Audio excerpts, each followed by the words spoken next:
Good afternoon, everybody. Welcome to another edition of the Pits of Motorcast. This is your host, Dave. I got a line special guest, top fuel dragster driver, Rob Passey. How you doing, Rob? I'm doing good, Dave. How you doing? I'm good. So, Right on. so did you do any racing this year? Yeah, we made it out to the last event in Las Vegas. Putting this car back together and really wanted to get out before the end of the year. We weren't really looking to make any full pulls with it. Just get some things worked out and get a little bit of data on the car. And we're kind of breaking in some of new crew members. And so, yeah, just wanted to get out and get a couple things done. And for the most part, we accomplished what we wanted to get done. So now we're just back at it here in the shop and put some pieces together and getting ready for next year. So, how many events are you hoping to hit next year?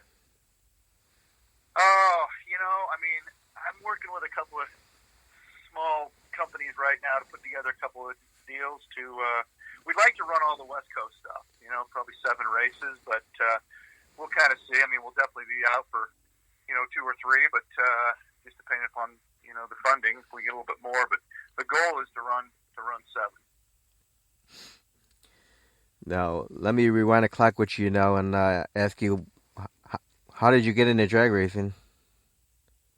Oh boy, yeah, I've always loved it. I tell people, in grade school and stuff, I remember back in 6, 7 years old, well, actually 6 years old, buying hot rod magazines. I've always been into it. I had an uncle who was into cars and did some racing, and I really looked up to him.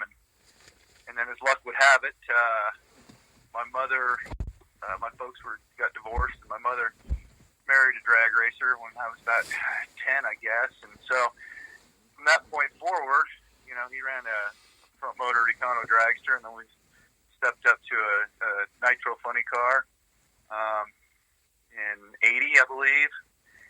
And so from there on, it's just been running fuel cars. So, what year did you start drag racing? I started driving in '94, but we've been, like I said, running since my stepfather back in '76, and it's something I always wanted to do. As a kid, you got goals. I never did make it in the NBA, so I always wanted to drive a fuel car, and I just loved it. I always loved it as a little kid, and I'm still a fan today. I mean, as I'm sitting here, I got the live results going on the World Finals down in Pomona, keeping an eye on what's going on down there. And, I love the sport. And I love the competition. Sights and sounds and smells. There's nothing like it. So how's it feel to be like an underdog out there with all the big top fuel dragster drivers? Oh man, yeah. After all these years, I still look around and wish I had a war chest of dollars and could really compete with everybody out there. The top guys. But as the years have gone on, back when I first started driving and going to races, back in the match race days, you go to match race or something, and at that time, everybody take off and go to an NHRA event or an IHRA event or another match race the next weekend. And I used to get so depressed that we all playing together that weekend, and everybody's taking off to play again the next weekend somewhere, and I got to go back home. It used to really depress me. I'm kind of over that now. I'm just, every time I get to go out, I just enjoy the heck out of it. For a long time, it was kind of thinking about what I don't have. You know what I mean? Just not having the resources to kind of compete how you want to, and over the years, we're going to do the best we can, and enjoy every moment. You never know when it's going to be over with. So at this point, I really relish it. Yeah, there's a lot of other new underdogs out there now. other day, we got a small trailer, and the Greeks got one, and Lex June, and a few other guys still have the Greek, still have small trailers. I look all the time stepping up, getting an 18-wheeler, and hopefully that's in the cards here in the future. But to go out and run well and do some things with kind of a smaller budget and a smaller team, there's a lot of reward in that as well. Yeah, there's so many top fuel dragsters out there now. It is, it's been over the years. It's kind of cyclical, where you got a ton, and maybe funny cars down, and it kind of just runs its pace. And now the top fuel dragsters have been down a little bit the last few years, but the car count's gone up. I don't know, another 10, 11, 12 of them that I hear they're going to be coming out next year in some form or fashion, hitting a handful of races to a bunch of them. So yeah, it's going to get tough, but it's always tough, and it'll be fun. Yeah, I did a couple interviews earlier this year with Justin Ashley. Yeah, that's one of the new guys. Yeah. He came out in Charlotte, I believe, and went to the semis. They look good. So he was out in Vegas a couple weeks ago and did well, and they got a good team. Aaron Brooks over there tuning in, and yeah, you got Lee Calloway. Yep, Lee did well in Dallas, and with the help he's getting with Palmer and Laganas and stuff, he'll be a stout running car. I think he only said he's going to be out in 4 or 5 events, but I'm sure he'll run clean and have a nice operation. Now, you used to drive for Terry Totten? I did, yeah, about 7, 8 years ago. He was partnered up with Don Sasinka, and I'd known Don for a lot of years and raced against him and stuff, and talked to Terry. He was trying to get his license and get his program straightened out. Kind of worked out for the both of us. I was able to keep my license and drive his car, and I'm proud of him. He's done a great job. He's paid attention and talked to the right people and worked his butt off to get where he's heading, and it's nice to see him have some success a little bit. So him and I talk all the time. We're buddies, and it's good. I was hoping to get him out to help me out a little bit in Vegas, but he had some other plans going on. But it's good. So what year did you get your top fuel license? 94. Now, what track did you do that at? Out here, Bonneville Raceway, and then it morphed into Rocky Mountain Raceway, and then they just they shut that down last year. Into last year, so this first year we haven't had drag racing out here in the Salt Lake area, and geez, a long time. Yeah, it always sucks when a track gets shut down. Yeah, it really does. A lot of history there, and a lot of people with love the sport, and the backbone of the sport, if you will, and no place to run their cars. So it makes it tough when you got to travel to go do it for a lot of people. And it's unfortunate, and hopefully they can get something put back together here. I know a lot of people are working on trying to get something, but we'll see. So who signed off for your license when you got it? I had one of the childhood heroes of mine, and he's become a friend, is Garth Whittison. He ran in the 70s and 80s, and then made a comeback in Top Fuel in the latter 90s and early 2000s, and now he's got a nostalgia funny car. But he signed off my license, and Mike Strasberg, and then kind of interesting, the new head of NHRA competition, event director, what have you, took over for Graham Light. Ned Walliser, he actually signed my license when he was division director. So. Now, who are all your inspirations? Who, what drivers were big inspirations to you? Well, growing up, I mean, it's always been the snake. I mean, that guy, I'd in the summer times and stuff go around. Back in my day, you could turn in pop bottles and get some money and stuff. I remember going to the, collecting bottles and buying Super Stock and Drag Illustrated magazine.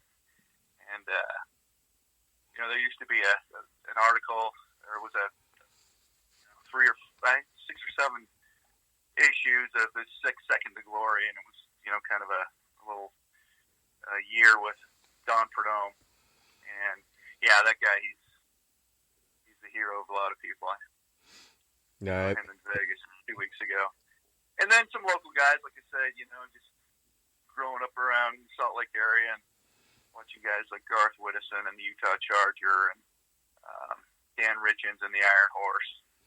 Dan and Rex were just inducted into International Drag Racing Hall of Fame and back in March.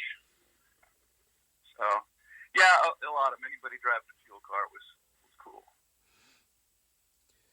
Now, for your current dragster, do you have any sponsors yet? We got a few local guys around here that help us out a little bit, but we're looking for a few more marketing partners to come aboard. We don't need a whole lot, but we do need a little bit of parts and pieces to keep going here. It's so tough, especially locally. You don't run around here, so it's hard to knock on doors to get some money to, right. Yeah. And then getting out into the real world, it's everybody's knocking on their doors as well to see if they can put together some sort of a program. So, we'll just keep working. You go to the races, you talk to people, and the hard part is everybody's jazzed up when they're at the track, and hey, talk to me next week. Let's get some things going, and then it gets a lot tougher when you get home and the adrenaline's died down from everybody involved, and you really start talking dollars and cents. Then it gets a little bit tougher. Did they ever find a sponsor for Tony Schumacher yet? Not that I had heard. I mean, I think there's a lot of companies he could probably put together. But one of the best out there, most wins in Top Fuel, most Top Fuel championships, and they want to be rewarded. And I can see that, but at what point do you, if the money's not there in the sport right now, we'll see. I think you'll see him out next year. I'd be surprised if he's not. He should be. Yeah.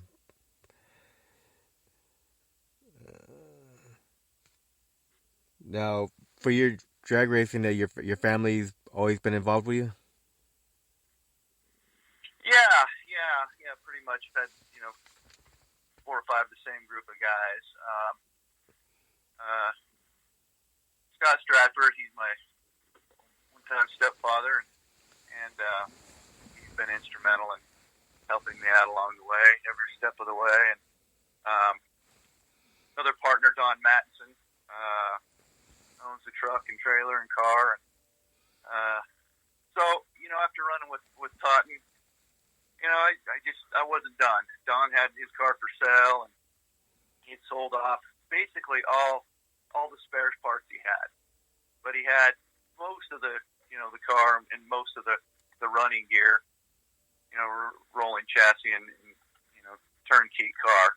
But there's a lot of updates. The car's sat for 7 years, so he really didn't want to sell it. He didn't want to put any money into it or anything anymore. But a couple of these guys, we still wanted to go out and race and have some fun and accomplish a few more things, and we still haven't gotten done. So, when the deal with Totten ended, he got his license, and that's the way he was going to go. I got Don and Scott and got a plan together, and his son Eric Mattinson, he and I are real close, and we're basically taking the team over and running things, and we got all the updates done on the car, and updated the fuel system, and updated the clutch management system, and so now it's just making our program better behind the scenes. That's what we're busy doing now, just making sure we're getting the tooling right, making sure we've got getting the crew seasoned, make sure we're able to turn the car around in between qualifying sessions and race day if we're ever so fortunate to win a round or two. So we're kind of doing all that, and then looking at stepping up our parts inventory, going to the next evolution of cylinder heads and superchargers, and just kind of, we've got a 390 car, but years ago, Don Matson, he's been friends and known Connie Coletta forever, and Connie years ago helped us out, and still kind of does, and he said, hey, we'll sell you all the parts and pieces you need. We'll give you a tune-up, do anything you want. But, to run 370s, you don't have the wallet to do that. You can buy all the parts and pieces you want, so 370s and 360s, but you can't run it that way because you don't have these guys are putting brand new parts in these cars all the time, And, today it makes it a little bit easier because everything's kind of a spec engine, if you will, in the nitro classes. So you can make all the horsepower you need. Now it's just getting it to the ground. And, my theory is if we're able to step up and get a better cylinder head, better supercharger, and a little bit newer pieces on the car, we can go out and run, high 380s to 390s. If I can do that, keep the parts in the car, get that thing to go down a dirt road at 390, at 305, 310. We go to a race and it takes a 70 or an 80 to get in. We're probably not getting in. And right now I'm okay with that. We've never done that. Right. And so let's that was kind of our goal going into Vegas a couple weeks ago. We just wanted to get some data on this thing and make sure we're doing this thing right and smart. And if it takes us a few events to walk this thing and to know that we can run this car safe and do it the right way. The right way. Everybody wants to come out and do it the right way. Well, there's a lot of differentiation between the right way between people. So we'll just kind of do what we know how to do and learn, and hopefully we can have some little bit of success. So what's the fastest you've ever gone in a Top Fuel dragster? 287. I got to go 300. If I'd been 300, maybe I'd be done. But yeah, it gets in your blood, man. And there's times, especially. I've worked at this game a long time, and all of us. We go to the shop and have for decades, and just work, and it's just like the money and the time and the energy and the effort. When my kids were little, I'd come home from work and help my wife and get the kids in bed and run off to the shop at 9 o'clock at night, and work till midnight, and then do that a few nights a week, and we're back to doing all that again, and it's a lot of fun, but it's a lot of work, and we get different crew guys coming in, and if you don't have a passion for it, it's not a lot of fun because it's a ton of work. But everybody out here doing it, we love it. We love it beyond belief, and it's just like you work all day, you drive the truck and trailer to the races, you work all weekend, you race to get back home to go to your job, and people, hey, how's your vacation? You're like, but there is a silver lining. You get to do something you always wanted to do. I've always heard that 5 seconds in the saddle's worth a lifetime in the stands. Not many people get a chance to drive one of these cars, work on one of these cars, or be on the starting line at a national event when you're getting called into the the water box to fire these things up. It's neat. So it's the need for speed that keeps you passionate about drag racing for all these years. It's the what? The need for speed. Yeah, yeah. You can't replicate that doing anything else, man. I've tried a lot of different things, and and I know, once it's done, it's done. I mean, once we, put the tools down and sell the car or do whatever, my age, our age, whatever we're all doing, it's going to be over. So we just don't want it to end. Let's have some fun with this thing and see where we can take it. Yeah. How about you? You're a fan, obviously. Oh yeah. My dad started taking me to drag racing by I was like 4 or 5. I'm 51 now, so yeah, 4 or 5 years old, going to US 30 drag strip in Indiana, which is shut down, and then Great Lakes Dragway in Wisconsin. So, There yeah, you go. going to see the Snake and Mongoose and all them, Yeah. Chi-Town Hustler and Tommy Ivo and everybody. Oh, exactly. Billy I Mike. remember I lived a few years in Spokane when I was younger. My father, he had a job over in Yakima, Washington, and I don't even know if I was in grade school. I might have been in kindergarten, maybe first grade, and he had to go over there for some work assignment this one day, and that night there was a match race with Big Daddy and Tommy Ivo, and we drove somewhere, and in the parking lot was Ivo's trailer with the glass windows in the car. And at that age, man, I was like, wow, let's drive around town all day. In my mind, I thought every race car had a glass encased trailer like that. It was pretty cool. Yeah, those were the days, man. Seeing Shirley Chacha Modani and Don Garlitz and Chris Kermasini. Well, he's still racing now, but it was great seeing them years ago. Oh, exactly. Seeing all the long smoky. I get out of yeah, go ahead. Sorry, go ahead. The long smoky burnouts and the dry hopping back then. Yeah, and that's what this sport's missing. You even go back to the late '90s and stuff, and watching some of the old YouTube stuff, and Casey Spurlock and Scusa and Force, doing 3/4 track burnouts. I mean, that was cool. We're missing that. And with today's tire and with the track prep the way it is and everything, I mean, man, you hardly get, the guys aren't really doing, long burnouts anymore because it upsets the tune-up. The tires aren't really smoking like they used to. And, we're kind of missing some of that, I think. It's you go out and seeing the different kinds of classes and the different cars that would be there, and you'd have the wheel standards and you'd have the jet cars, and you go to some of these shows, and it was just a ton of fun. Yeah, the wheel standards are becoming extinct now. We hardly have any left, but jet cars we got a lot of.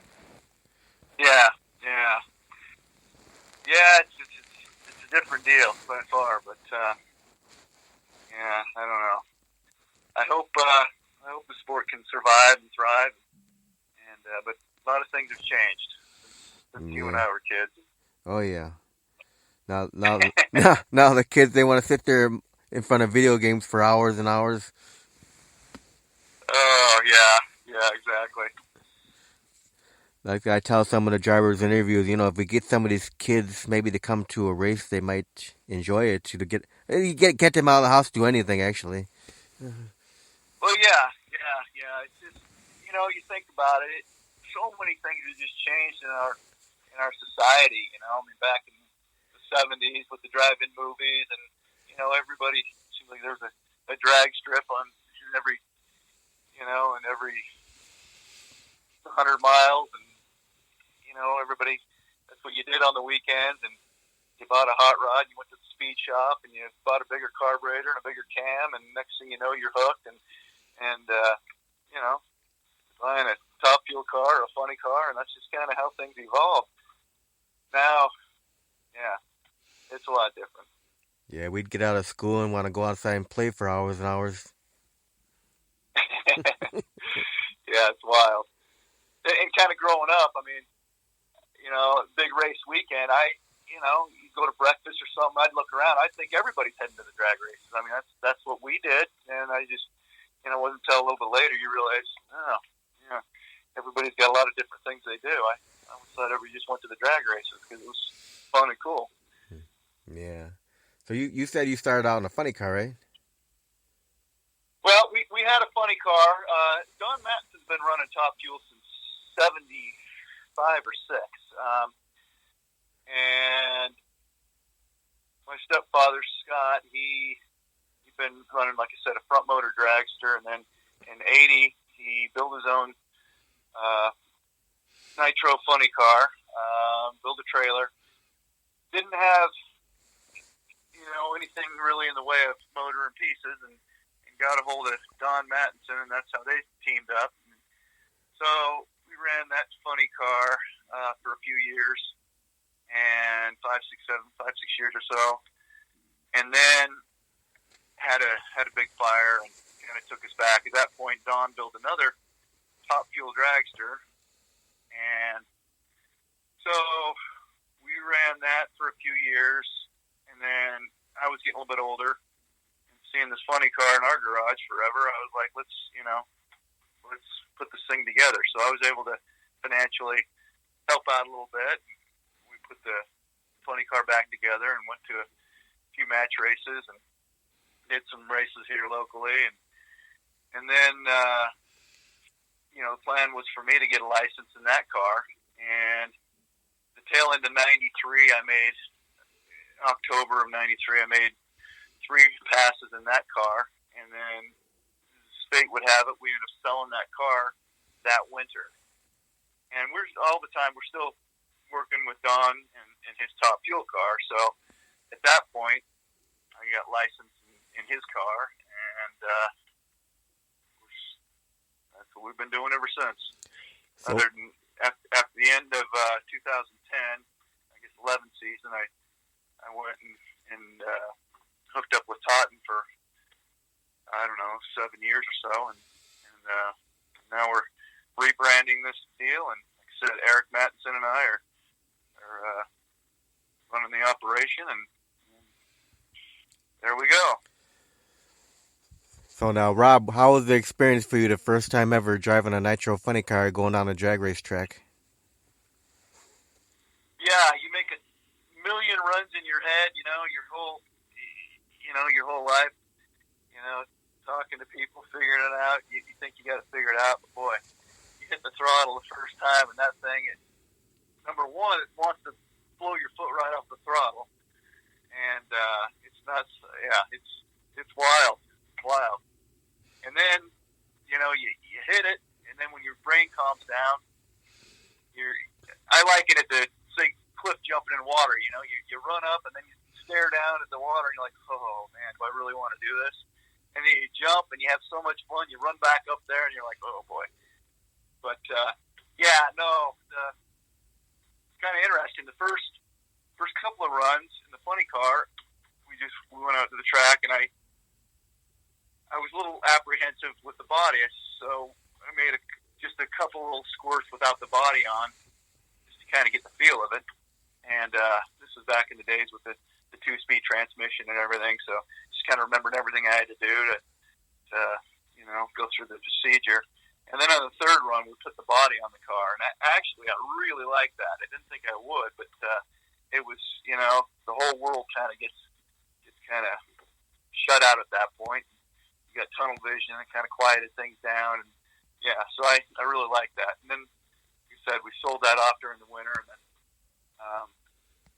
in '94, I started my licensing process, and since Top Fueler, and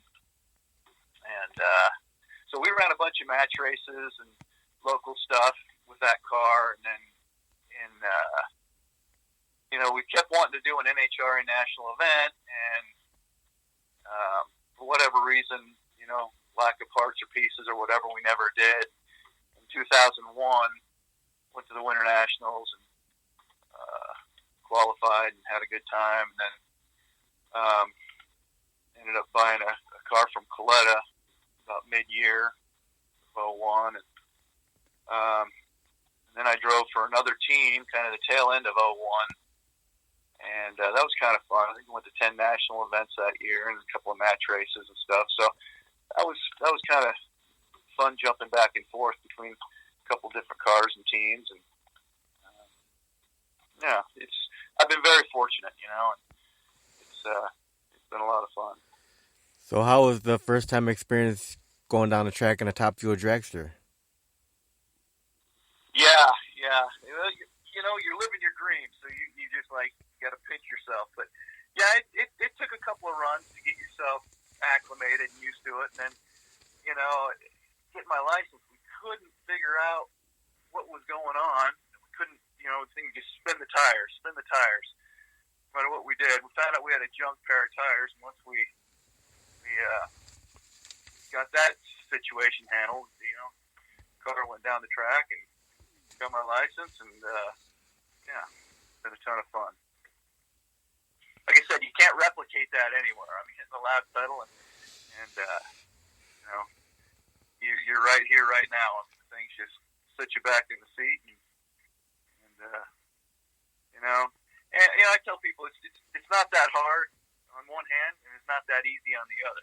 And I think that the not so easy part is, there's a lot, being a driver as far as just the, self-inflicted pressure, if you will. You got a lot of people who sacrifice a lot of time and effort to work on the car, and, a lot of money involved. You don't get a lot of track time, and it's not a do-over. You get up there. So, especially when you're driving for somebody else, when you don't have any stake in, any skin in the game, so to speak, as far as, dollars and cents invested into the program. And so, you got to drive smart. You got to drive by the seat of your pants. Sometimes after I shut it off, I'm going down there going, okay, did I do the right thing? Did I feel that right? Other times when you stay in it just a fraction of a second longer and the thing blows up. So, and keeping the thing in the groove, and everything's fractions of seconds. You got to make these decisions. But yeah, I wouldn't have it any other way. But it's, like I say, it's not hard, but it's not easy. Now, when you're out on the track, Rob, do you have any pre-race rituals or superstitions when you're out there?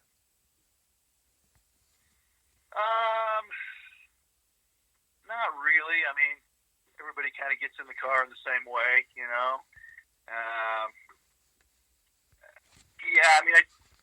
not really. I mean, I do everything the same, but I don't just, it's a routine, but I don't do anything superstitiously, like, oh man, I put my right sock on before my left, nothing like that. Now, what are some of your favorite tracks to run on? I've been fortunate to run a lot of different tracks, and most of the NHRA tracks, but I love Denver. Denver's by far my favorite track. I like Vegas. But I'd probably say for me, Denver #1, Pomona 2, and then Vegas. So you like the 4-wide? I'm planning on running the 4-wide in April. I've never run the 4-wide. Last year in Vegas, I was self-taught out, and just being on the starting line. Boy, I can't keep up watching, two pairs go down the track, or one pair go down the track, looking at two cars, and 4 is just kind of sensory overload for me anyway. But I am kind of excited to experience it as far as a driver's point of view. Just getting in there and staging on time and seeing how that goes. But yeah, I'd like to try it. I'm not really a fan of it per se. Yeah, some people say the races end too fast. That way, fans don't get as much racing. Exactly that too. But when you're watching these cars, especially maybe your starting line, it's hard to focus on 2 cars. Now you got 4, and it's just So I don't know. I mean, I guess whatever gets fans in the seat, but yeah, I'm not really a fan of it. But I thought it was pretty neat though when they had the 4 dragsters on the 4-wide let them do long smoky burnouts at one time. Yeah, yeah, that's it's pretty wild for sure. You know, and I hear that they're gonna in Vegas. They're gonna include the alcohol cars running 4-wide. Yeah, I don't know why they don't include all of them. I mean, you know, the alcohol deal, that's going to be interesting as far as a lot of those guys when they're bringing it up on the RPM, on the rev limiter. It'll be interesting. Kind of read some comments from some guys, and, you know, they're not quite sure how that's all going to work, but, yeah, we'll see. Yeah, there's a lot of good drivers in the A fuel. Oh, yeah. Yep, a lot of good drivers in a lot of classes that you know, given the opportunity to be in the pro ranks or anything, they do well. Yeah, they're on like 85% nitro. Yeah, the 8 fuel cars. Yeah. Yeah, you got David Harada's team out there. Yeah, he's a good runner. I don't know who he's got driving for him. Will Smith. Will Smith is driving right now. Spencer Massey? No, Will Smith. Oh. Okay. Yeah, then you got Krista Baldwin out there, the Greek's granddaughter. Yep.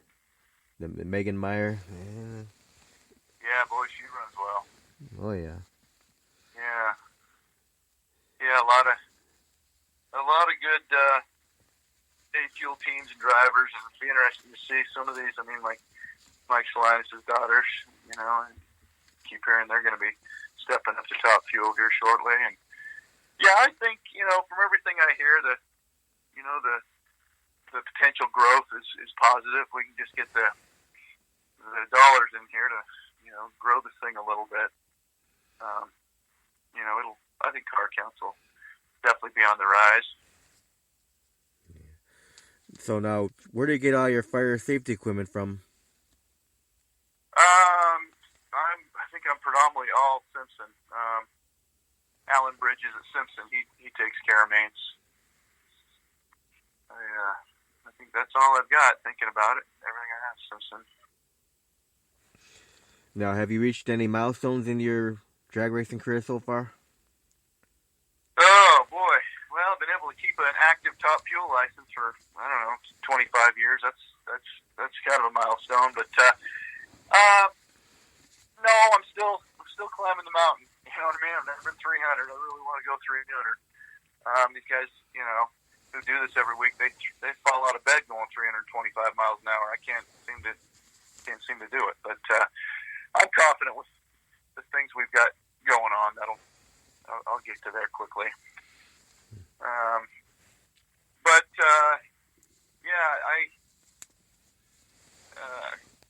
boy, let's see, in 94, 95? No, 96 and 97, I guess. I was a runner-up at the AHRA World Finals in Spokane, Washington.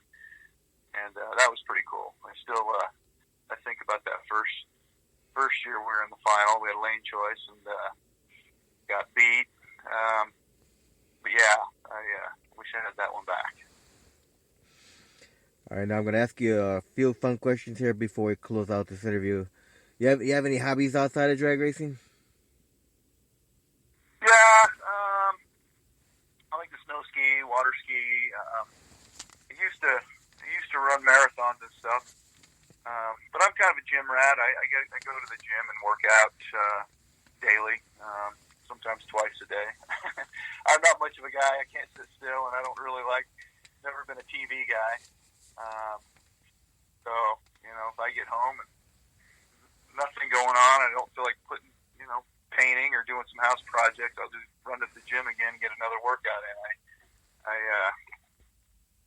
I just kind of puts my mind at ease, you know, kind of kills the stress. But I do that, and I like following my University of Utah football team. They're number 7 in the country right now, and got season tickets to them. And you know, I follow the local sports around here. So I'm a sports guy that way. All right, now what's your favorite food to eat? Oh boy, I like it all. Good steaks, good. Good pizza's good. Italian, Mexican food. I like sushi, seafood. Boy, pick one. I'd probably just go good old fashioned steak and potatoes if it came down to actually having to pick something. But I'm not too picky when it comes to food. Really, I enjoy it all. Yeah, you're on a seafood diet. You see food, you eat it. I do like seafood. I do a lot of grilling. You know, a lot of salmon and trout. Once in a while, doing some crab. And, so yeah, I do enjoy that. So what's your favorite beverage to drink? You know, water, Gatorade. I'm kind of on a no soda kick here the last little bit. So right now it's water. Favorite music? Oh man, I'm a product of the '70s and '80s, so I like Zeppelin. First concert I ever saw when I was 10 years old was Kiss, so I'm a Kiss fan. Van Halen, Motley Crue, but I kind of go all over the board. I mean, I like some, softer '70s stuff every now and again. Yeah. You like AC/DC? I do. Yep. Pink Floyd? Pink Floyd. Yep. Yeah. Now, what do you think of Nirvana? I like Nirvana. You know, you get into the '90s music a little bit, and honestly, they're popular tunes I like. As far as delving into most of their deep tracks. Nah, I never got into them that heavily that way. But like I said, more '70s and '80s rock. All right. Now, what was your favorite cartoon growing up as a kid? Oh man, your wish made me really think about this. Yeah. Let's see. I don't know. Scooby Doo. I don't. All right. Most embarrassing moment on the track? Oh boy. Anytime you oil the track, it sucks. It's embarrassing, and you want to be better than that. So, unfortunately, I've done that a few times. That's no fun. I don't think I've done anything stupid behind the wheel, per se. I think once I double bulbed somebody. The brakes didn't hold me, and I lit both bulbs, quick before they were ready. But not really. I don't think I've done anything stupid that way. I'd rather be more cautious than dumb. All right. Fondest memory? Well, running up at the AHR World Finals, that was pretty dang cool. And then at the Winter Nationals in 2001 qualifying at my first NHRA national event. We didn't run that great. It was a ton of fun just to be at that legendary racetrack and to be participating in a sport I love and in the top fuel category. It was pretty cool. Awesome. Well, Rob, I want to thank you for taking time to do this interview today, man. Hey, thanks, Dave. Try to stay warm out there. I know it's you're having some cooler than usual temperatures. Yeah, we'll do another one in the future. We'll get a follow up on you probably next year. Sounds good, man. Appreciate it. Take care. I wish you the best of luck next year. I appreciate that. Thank you. All right, you have a great day, Rob. All right, man. Bye.